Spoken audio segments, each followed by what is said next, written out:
让我们一起加入客家风情，大家来讲客家吧。Taiwan is well known for its teas, and the Oriental Beauty Tea developed here on the island is perhaps one of the most celebrated types. Hsinchu County has a high concentration of Hakka people in its townships, and they've transformed the local agricultural economy through the creation of this fragrant drink. Hsinchu's Emei Township holds the Oriental Beauty Tea Festival every August, when visitors can even try soups and foods all made with this special tea. The region is also a great place to try the traditional Hakka lei cha, or ground tea, which is a thick drink made with local teas and grains. Hey everyone, it's time to talk about Hakka on ICRT. Hello， 大家好，我係阿邊個 Leo。Hello， 你好，大家好，我係 Josephine。Leo，上个月这个世足你有看吗？有啊，当然有看啦。我每一场都预测到了，我是新的章鱼哥，我跟你讲。哇，那么厉害！那冠军你有预测到？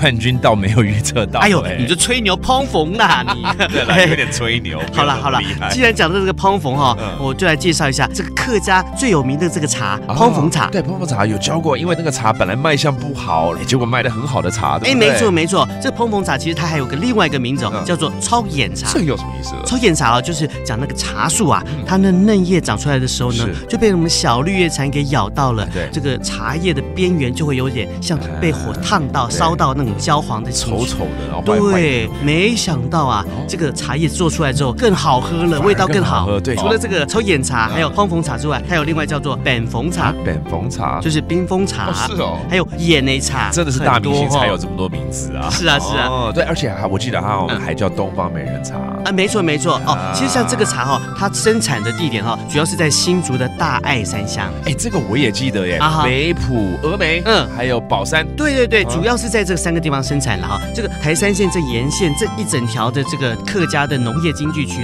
茶叶的经济区都可以买得到。而且你知道吗？只要有客家人的地方都会种茶，所以呢，客家有3大茶，哪3大？那一个一定是碰逢茶嘛？那当然另外一个我想想我知道擂茶擂茶没错，对不对？另外还有一种叫做笋干茶，那这个我们下次找时间再来讲。好啊，那我们现在来教大家这个单字喽。好啊，碰逢茶其实有很多名字，对不对？There's a lot of different names associated with this kind of tea, including 碰逢, which actually means bluffing. 碰逢 and then the beauty tea 美人茶, 明饮茶 and then also known as the iced wind tea 冰封茶 扁逢茶 And now you know. That does it for today's talk about Hakka here on ICRT. 什么大家？汉字say 张来了。